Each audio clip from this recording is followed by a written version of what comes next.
அனைவருக்கும் வணக்கம். இப்போ நம்ம டெட் எக்ஸாமுக்கு ப்ரிப்ரேஷனில் தமிழ் பேப்பர் 2 அதில் 9th புக்கில் தமிழோவியம் அப்படின்னு ஒரு கவிதை இருக்குது. அதை எழுதியவர் யார் அப்படின்னா ஈரோடு தமிழன்பன். தமிழோவியத்தை எழுதியவர் ஈரோடு தமிழன்பன். தமிழ் அப்படின்னு ஞாபகம் வச்சுக்கணும். தமிழன்பன், தமிழோவியம், தமிழன்பன், தமிழோவியம், தமிழன்பன். அவர் எந்த ஊரை சேர்ந்தவர் அப்படின்னா ஈரோடை அடுத்த சென்னிமலை.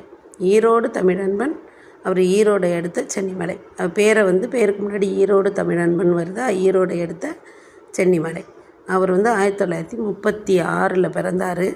அவங்க அப்பா அம்மா பேர் நடராஜன், வள்ளியம்மை. படிச்சுக்கோங்க, தமிழன்பனை பற்றி பார்த்துங்க. அதுக்கப்புறம் பார்த்திங்கன்னா இவர் கரந்தை புலவர் கல்லூரியிலையும் அண்ணாமலை பல்கலைக்கழகத்திலையும் பட்டம் பெற்றவர். சென்னை தொலைக்காட்சியில் செய்தி வாசிப்பாளராக பணியாற்றியவர்.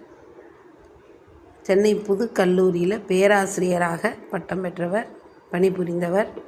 அடுத்தது இவர் எழுதிய நூல்கள் புது புது வடிவங்களில் இருந்துச்சு. அது பேரே பார்த்திங்கன்னா ரொம்ப வித்தியாசமாக இருக்கும். ஹைக்கூ, சென்ட்ரியு, லிமரைக்கூ அப்படிங்கிற புது புது வடிவத்தில் கவிதைகளை எழுதினார்.